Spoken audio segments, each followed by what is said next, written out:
The Galactic Empire had ruled the star for over 1,000 years, expanding its reach across thousands of star systems.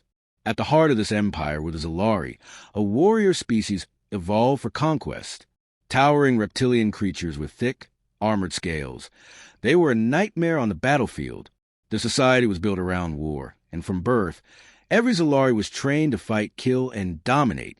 For centuries, they had crushed every civilization that opposed them, leaving a trail of subjugated worlds in their wake. The Empire's war machine was vast, fueled by enslaved species who were forced to mine resources, build weapons, and serve as laborers. No one had ever successfully resisted Zalari rule, at least not for long. So when their scouts discovered Earth, they barely even considered it worth conquering. Humans were primitive by galactic standards. They had only just begun exploring space. Their weapons were outdated compared to the Empire's plasma-based arsenal, and their governments were divided. The Zalari didn't even see them as a threat, only as another resource to be exploited. The invasion of Earth. The invasion wasn't a war. It was an extermination. The Zalari fleet arrived in the Sol system without warning, emerging from hyperspace like a storm. Earth's orbital defenses, satellites, space stations, and a handful of experimental warships were obliterated in minutes. The humans barely had time to react before massive landing ships descended upon their cities. In New York, Zalari shock troops marched through the streets, cutting down police and soldiers with their advanced energy weapons. In Beijing, towering Zalari walkers crushed tanks underfoot, reducing entire city blocks to rubble. In London, chemical strikes released nerve agents that wiped out millions within hours. Governments scrambled to respond, but humanity had never faced an enemy like this before. Human missiles bounced off the Zalari's energy shields. Their aircraft were swatted from the sky by laser turrets. The few nations that launched nuclear weapons watched in horror as the Zalari's planetary defenses intercepted every warhead before they could even reach their targets. In less than a week, Earth fell, a broken species. The Zalari had conquered entire worlds before, but humans were unique in one way. They weren't even worth enslaving in large numbers. The Zalari used intelligent species for specific purposes. The Grell, a race of four-armed insectoids, made excellent factory workers. The Orkai, a telepathic aquatic species, were skilled engineers. The Thrak, a hulking, armored race, were bred as shock troops. But humans? They were too weak for hard labor, too fragile for war, and too independent-minded to be useful. Instead of enslaving the entire population, the Zalari turned Earth into a resource colony. They built massive mining operations, stripping the planet of its valuable minerals. They drained the oceans for rare elements. They even took entire cities apart, using the metal to fuel their war machine. Some humans were taken off-world to serve as workers on industrial planets, but most were left to rot in what remained of their home. The Zalari installed a puppet government made up of human collaborators who enforced their rule, punishing any resistance with extreme brutality. Humanity's spirit was crushed. There were resistance groups, of course, scattered bands of fighters who refused to bow, but every rebellion was met with overwhelming force. If rebels attacked a Zalari outpost, an entire city would be destroyed in retaliation. If humans tried to organize underground movements, their own kind, loyalists working for the Zalari, would turn them in for rewards. Within a generation, most humans had accepted their fate. The Zalari's mockery. To the Zalari, humans were a joke. They told stories about the Great Human War, laughing at how easy it had been. Military academies used Earth as a case study in how to swiftly conquer a primitive species. Zalari officers shared holo videos of humans trying to fight back, showcasing their pathetic weapons and outdated tactics. Even among the Empire's civilians, humans were viewed as little more than pests. Wealthy Zalari bought human artifacts as collectibles, books, music, and films from a dead culture. Others hunted humans for sport, dropping them onto hostile planets and watching them struggle to survive. In the gladiatorial arenas of the capital world, human prisoners were forced to fight for entertainment. The Zalari would place bets on how long a human could survive against one of their genetically modified beasts. Most didn't last more than a few minutes. The Empire believed they had utterly broken humanity. What they failed to realize was that humans had one thing the Zalari did not: patience. Deep in the shadows, something was stirring. Not all humans had accepted defeat. Some had escaped the occupation, hiding in the ruins of lost colonies or disappearing into the underbelly of the Empire's own cities. And on a distant mining world, one man was about to make the Zalari regret ever underestimating humanity. The Zalari Empire controlled thousands of planets, but among them, Varghese 9 was nothing special. It was a barren, dusty world on the outer rim, valuable only because of its deep underground mines that produced rare metals for the Empire's war machines. The planet was heavily fortified, guarded by Zalari garrisons, drone patrols, and orbital defense platforms. No one had ever successfully attacked a Zalari stronghold before. No one had even tried. That was about to change. The Phantom of Varghese 9. Daniel Graves was a dead man, at least according to the Empire's records. A former sniper from Earth's Special Forces. He had been declared Kia during the Zalari invasion. In truth, he had escaped, surviving on the fringes of the Empire, hiding in forgotten colonies and abandoned spaceports. For years, he had watched, learned, and planned. The Zalari were bigger, stronger, and better armed, but they had weaknesses. Their command structure was rigid. Their officers were arrogant. And most importantly, they didn't understand human patience. Daniel had waited for the right moment to strike. And now, on Varghese 9, that moment had come. For months, he had been operating in the shadows, eliminating Zalari officers one by one. The first kill was Commander Zaltek, a brutal enforcer known for executing human workers at random. He had been standing on a balcony, overseeing the mines, when a single shot punched through his skull from over 2 kilometers away. The Zalari dismissed it as an accident. Then came the next kill, and the next. High Overseer Galmac was assassinated in his armored transport. Lieutenant Torvak was found dead in his quarters, a bullet through his heart. The Zalari guards found no evidence of forced entry. Panic spread. The Zalari were a warrior race, but they thrived on brute force and direct confrontation. This was something else. This was an invisible hunter, a ghost they couldn't see or fight.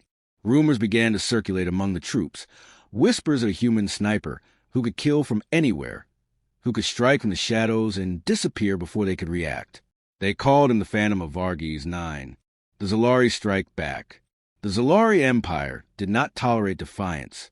In response to the assassinations, they launched a massive crackdown. Security was doubled. Patrols were tripled. They deployed skull hunters, an elite squad of Zalari assassins trained to track and eliminate high-value targets. They scanned the entire planet, using thermal drone bio-trackers and sensor grids. They searched the mines, the forests, the abandoned ruins. They found nothing. Daniel was always one step ahead. He moved constantly, never staying in one place for too long. He used old maintenance tunnels, buried supply caches, and the support of growing underground human resistance. But he wasn't just running. He was hunting. One by one, the skull hunters fell. Their bodies were found stripped of weapons and armor, their helmets missing. Daniel wasn't just killing them. He was studying them, learning their tactics, their weaknesses. The Empire had never faced an enemy like this before. The Grand Marshal's mistake. Word of the killing spread beyond Varghese 9. Across the Empire, human slaves whispered the name of the Phantom. The rebellion, long thought dead, was beginning to stir. The Zalari High Command had had enough. They sent Grand Marshal Zekdar, one of the Empire's most feared military leaders, to personally oversee the situation. Zekdar was not just another officer. He was a legend, responsible for conquering dozens of planets.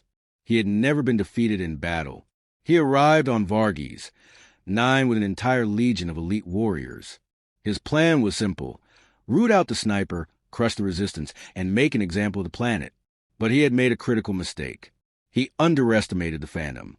The perfect shot. Daniel had been waiting for this moment. He had spent weeks tracking Zekdar's movements, studying his security, predicting his schedule. He knew exactly when and where the Grand Marshal would be most vulnerable. And so, on the day of the Great Purge, as Zekdar prepared to execute hundreds of captured human rebels in the city square, Daniel made his move.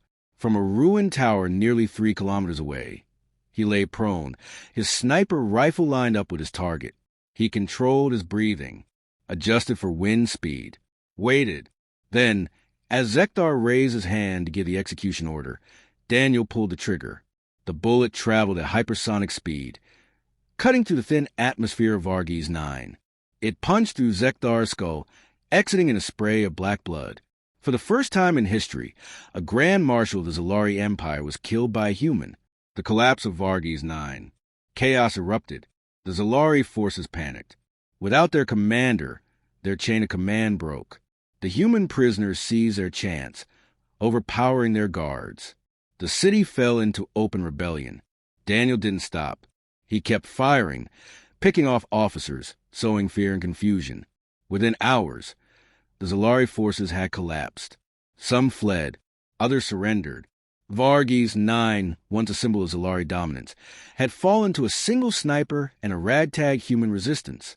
And across the galaxy, as news spread, humans everywhere realized one thing. The Empire wasn't invincible. The war for humanity's survival had begun. The assassination of Grand Marshal Zekdar sent shockwaves through the Galactic Empire.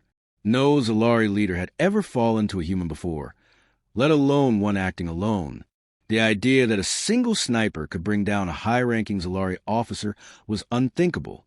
For the first time in their history, the Zalari felt fear. The Empire's response. The Empire reacted with predictable brutality. Furious at the humiliation, they launched an extermination campaign across human-occupied worlds. Any planet suspected of harboring rebels was purged. Cities were turned to ash, and millions of humans were slaughtered. On Earth, the Zalari governors declared martial law, executing anyone even remotely suspected of rebellion. The remaining human collaborators, once comfortable in their privileged positions, were forced to turn against their own people or be executed alongside them. But instead of crushing humanity, the Zalari's brutality backfired. Instead of fear, humans now had hope. Word of Varghese 9 spread like wildfire. It became a legend, a symbol of resistance. Daniel Graves, now a ghost, his whereabouts unknown, became a myth among the enslaved. To the humans, he wasn't just a sniper anymore. He was a man who killed an empire's arrogance. And across the galaxy, rebellions ignited. The war for humanity. Before the Zalari could fully recover from the disaster on Varghese 9, attacks on Imperial forces erupted across multiple systems. On Lutra Prime, human engineers working in Zalari shipyards sabotaged an entire fleet, causing warships to explode in their docks. On Cardhose 7, a mining colony, human slaves overpowered their guards and took control of the orbital defense stations, turning the Empire's own weapons against them. And on Juno 3, an entire battalion of Zalari soldiers was wiped out by a single sniper, striking from the shadows just as Daniel had done on Varghese 9. The Empire suddenly found itself on the defensive, something it had never experienced before. At first, the Zalari High Command dismissed the uprisings as minor disturbances. But as the casualties mounted, they were forced to acknowledge the truth. Humans were fighting back. The fall of the Empire. For centuries, the Zalari had relied on their overwhelming military power to maintain control. But now, their greatest strength had become their greatest weakness. Their vast armies, once a symbol of invincibility, became a liability. The Zalari military was designed for conquest, not prolonged resistance. They relied on a strict chain of command, one that Daniel and the human rebels had learned to exploit. By targeting officers, snipers like Daniel turned elite Zalari legions into leaderless mobs, easy prey for coordinated human attacks. The war lasted 7 years. Humanity had no grand fleet, no centralized government, no war factories, yet they bled the Empire dry. They used guerrilla tactics, striking and vanishing before the Zalari could react. They hacked communication networks, spreading misinformation and turning Zalari soldiers against each other.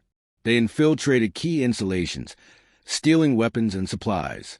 The Zalari Empire began to crumble. One by one, their conquered worlds slipped from their grasp. Slave races that had once feared them rose up, inspired by humanity's defiance. Even some Zalari officers, disillusioned by their government's failures, deserted. And at the heart of it all was the Phantom, Daniel Graves, now a symbol of rebellion, striking from shadows. The final shot. The war ended where it had begun, on Earth. By now, the once mighty Zalari Empire was fractured, its fleet scattered, its armies weakened. In a final act of desperation, the Zalari Supreme Commander, Overlord Zervier, ordered an all-out assault on Earth to wipe out humanity once and for all. It was a massacre, but humanity refused to die. They fought in the streets, turning the ruins of their cities into battlefields. They hacked Zalari weapons, using them against their own makers. They laid traps, luring Zalari warlords into deadly ambushes. And then, at the height of the battle, a single gunshot changed history. Daniel Graves, hidden in the mountains outside what was once Washington, D.C., lined up his final shot. His target? Overlord Zervier himself. With one pull of the trigger, he ended the war. The Zalari forces, leaderless and demoralized, fled Earth, across the Empire. Remaining Zalari strongholds surrendered. The war was over. Humanity had won. A legend fades into the stars. After the war, humanity reclaimed Earth, rebuilding from the ashes. The Zalari Empire collapsed, its former territories divided among the many species it had once oppressed. The surviving Zalari fled to the Outer Rim, no longer conquerors, now just another defeated race among the stars. And Daniel Graves? He vanished. Some say he died in battle. Others believe he disappeared into far reaches of space, watching from the shadows. But one thing was certain. The sniper who had made an empire regret its arrogance had changed the galaxy forever.